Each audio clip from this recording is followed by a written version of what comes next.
Just 20 నిమిషాల్లో ready అయిపోయే ఈ మష్రూమ్ మసాలా కర్రీని పర్ఫెక్ట్గా నేను చెప్పిన కొలతలతో చేసినట్టయితే ప్రిపేరింగ్ కాస్ట్ 90 రూపాయలతోనే నలుగురు ఈజీగా కడుపు నిండా తినేయచ్చు. బయట దొరికే చెత్త ఫుడ్ కంటే ఇది చాలా బెటర్ అండ్ బెస్ట్ కూడా. నేను ఆయిల్ బదులు బటర్ యూస్ చేసి మరీ చేశాను. చాలా టేస్టీగా ఎమ్మీగా ఉంటుంది. కర్రీ అంతా అయిపోయిన తర్వాత ఇలా నీట్గా గీతో గార్నిష్ చేసుకొని తింటే టేస్ట్ మాత్రం నెక్స్ట్ లెవెల్ ఉంటుందన్నమాట. Hello all, welcome to watch and burn YouTube channel. కొత్తగా వచ్చినట్టయితే లైకు, షేరు, సబ్స్క్రైబ్ చేసుకోవడం మాత్రం మర్చిపోకండి. మన ఛానల్లో చాలా క్వాలిటీ కంటెంట్ వీడియోస్ అయితే ఉంటాయి. ప్రతిదీ కాస్ట్ ఎఫెక్టివ్లోనే ఉంటుంది. ఈ మష్రూమ్ మసాలా రెసిపీని నేనైతే జొన్న రొట్టెలతో కలుపుకొని తిన్నానమాట. నాకు మాత్రం పిచ్చగా నచ్చేసింది. ఇందులో ఏమేం వేశానో నీట్గా డీటెయిల్డ్గా ఎక్స్ప్లెయిన్ చేసినాను. వీడియోని దయచేసి లాస్ట్ వరకు చూడండి, లైక్ చేయండి, కమెంట్ చేయండి, సబ్స్క్రైబ్ చేసుకోవడం మాత్రం మర్చిపోకండి. ముందుగా 2 ఆనియన్స్, 4 టమాటోలు ఇలా నీట్గా కట్ చేసి పక్కన పెట్టుకోండి. నేను ఫుల్గా కట్ చేయట్లేదు, చూడండి. వాటిని మిక్సీలో వేసుకొని ఇలా నీట్గా పేస్ట్ అయితే చేసుకోవాలన్నమాట ముందుగానే. తర్వాత ఒక 5 జీడిపప్పు ఉంటే వేసుకోండి, లేదంటే ఇది కంప్లీట్గా ఆప్షనల్ అనమాట. ఇది కూడా వేసి నీట్గా బ్లెండ్ చేసి పక్కన పెట్టుకోండి. తర్వాత 1 కప్పు మష్రూమ్ తీసుకోండి, ఇలా నీట్గా సన్నగా కట్ చేసి పక్కన పెట్టుకోండి. నీట్గా 4 సార్లు అయితే వాష్ చేసుకోండి. నెక్స్ట్ మసాలా కోసం కొద్దిగా సోంపు, కొద్దిగా జీలకర్ర, 1 స్పూను మిరియాలు అయితే వేసేసుకోండి. తర్వాత ఒక బిర్యానీ ఆకు, 2 యాలుకలు, కాసింత కసూరి మేతి, 1 స్టార్ పువ్వు, 1 ఇంచు దాల్చిన చెక్క, ఒక 5 లవంగాలు, 1 స్పూన్ గసగసాలు వేసి నీట్గా రోస్ట్ చేసేసి మెత్తగా మిక్సీ పట్టేసి పక్కన పెట్టుకోండి. ఇప్పుడు అదే ప్యాన్లో కొద్దిగా బటర్ యాడ్ చేయండి. నేను బటర్ని యూస్ చేస్తున్నాను, మీరు కావాలంటే ఆయిల్ కూడా యూస్ చేసుకోవచ్చు. ఇది కంప్లీట్లీ మీ ఆప్షన్ కిందకే వదిలేస్తున్నాను. నాకు ఇంట్లో బటర్ అవైలబుల్గా ఉంది కాబట్టి నేను బటర్ వేస్తున్నాను, లేకుంటే నేను ఖచ్చితంగా ఆయిలే వేసి ఉండేవాడిని. నెక్స్ట్ శుభ్రంగా కడుక్కున్న మష్రూమ్ ముక్కల్ని ఇందులో వేయండి. మీరు వీడియో సగం వరకు చూసినారంటే ఈ వీడియో మీకు అంతో ఇంతో నచ్చే ఉంటుంది. దయచేసి లైక్, షేర్, సబ్స్క్రైబ్ చేయడం మాత్రం మర్చిపోకండి. మీకు ఇక్కడ స్క్రీన్ మీద అయితే డిస్టర్బెన్స్గా ఉంటుందని నేను వాయిస్లో చెప్తున్నాను, ఎందుకంటే విజువల్గా చాలా క్లియర్గా ఉండడం నాకు ఇష్టం అన్నమాట. So please try to subscribe. కుదిరితే షేర్ చేయండి, నచ్చితే ఖచ్చితంగా కమెంట్ అయితే చేయండి. తప్పకుండా కమెంట్ చేస్తేనే నాకు కొంచెం మోటివేటివ్గా ఉంటుంది. ఇలా కలబెట్టుకుంటున్నప్పుడు మష్రూమ్ ముక్కలు నీట్గా వేగినాయి అని మీకు అనిపించిన తర్వాత ఒకసారి చెక్ చేసుకోండి. ష్రింక్ అయిపోతాయి అన్నమాట మష్రూమ్స్ వేగిన తర్వాత. నెక్స్ట్ ఇందులో కాస్త కరివేపాకు వేసుకోండి.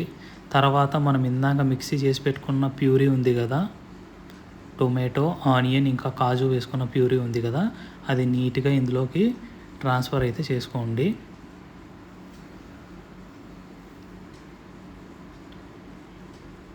ట్రాన్స్ఫర్ చేసుకున్న తర్వాత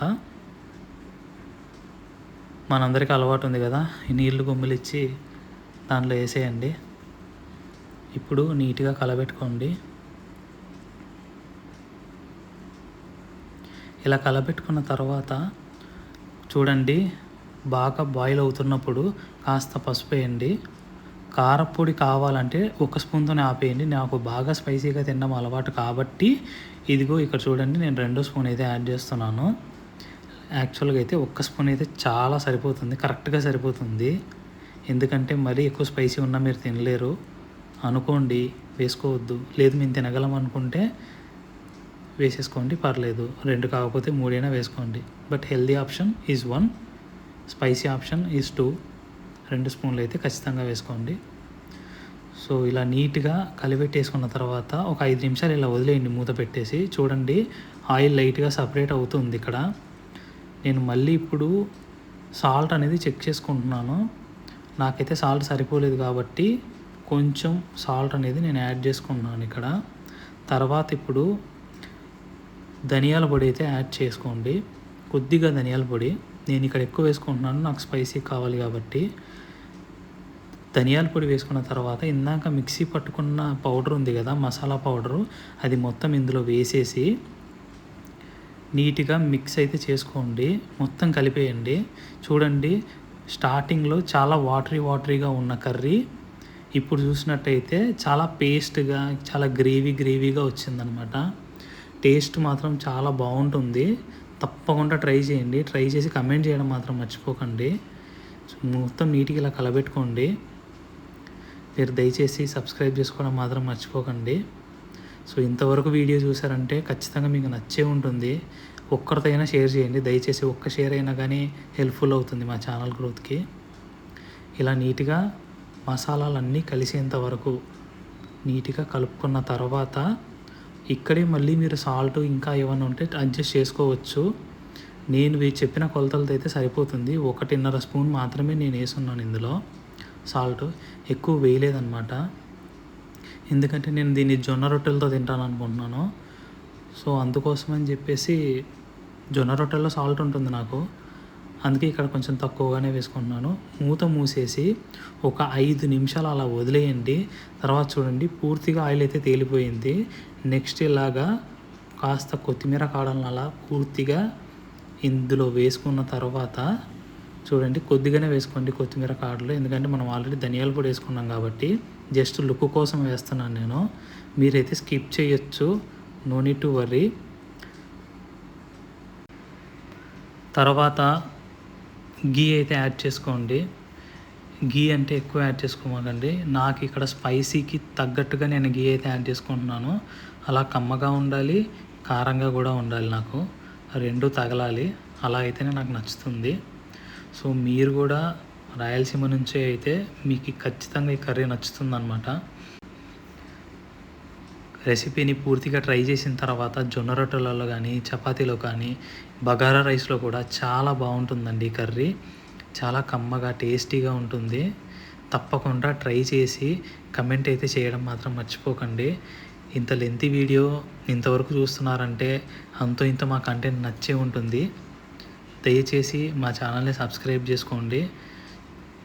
మీరు ఇలా చూడండి ఎంత మంచి గ్రేవీగా వచ్చిందో చూడండి. ఆ కలర్ కూడా నేను కారపొడితో తెప్పించాను, ఎక్స్ట్రా ఫుడ్ కలర్స్ ఏమీ వాడలేదన్నమాట. నాకైతే మాత్రం చాలా యమ్మీగా టేస్టీగా వచ్చింది. Thank you so much for watching this video. Thank you all.